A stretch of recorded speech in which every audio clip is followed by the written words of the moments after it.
Ever catch yourself reaching for your phone without thinking? No message to send, no urgent need, just a reflex. That's not random, it's engineered. Your phone is a remote control for your brain designed by experts who know exactly how to capture your attention. Billions have been spent to make your focus the ultimate prize. Remember boredom? That empty space is now filled with endless personalized content.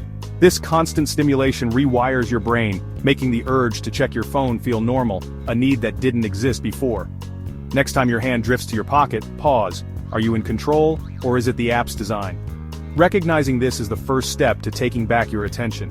Your brain is adaptable, but right now, it's being hacked. The good news? You can change the password. And it all starts with what happens when you see that little red notification bubble.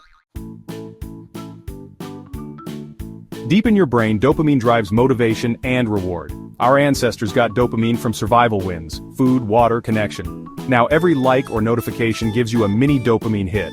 Your brain treats these digital rewards as vital, reinforcing the habit. But this system was built for scarcity, not the endless rewards of social media. The result? A powerful cycle: check, reward, crave, repeat.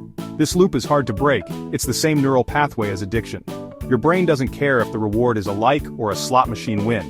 That's why being away from your phone can make you anxious. Your mind expects its regular dose and protests when it's gone. This is the science behind your scrolling. Why is it so hard to stop scrolling? It's all about variable rewards. Think of your feed as a slot machine. Pull to refresh, maybe you win, maybe you don't. The unpredictability keeps you hooked. App designers know this. The pull to refresh and endless scroll are deliberate, making sure there's never a natural stopping point. Your attention is the product, and the house always wins. Each scroll is a gamble. Sometimes you get a meme, sometimes nothing.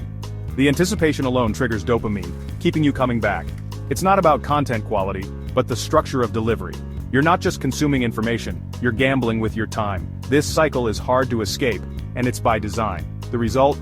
You stay engaged far longer than you intended. The impact goes beyond wasted time. It affects your ability to focus. Your brain is being trained for distraction, not depth, and that has real consequences.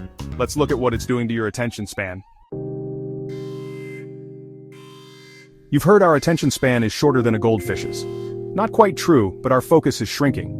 Deep work, reading, creating trains your brain for focus. Social media does the opposite, rewarding rapid, shallow attention shifts.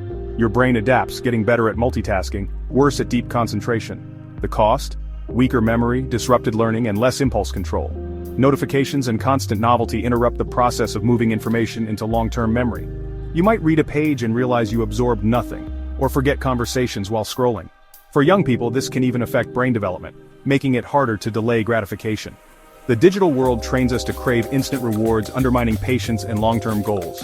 We're trading depth for distraction, but awareness is the first step to change.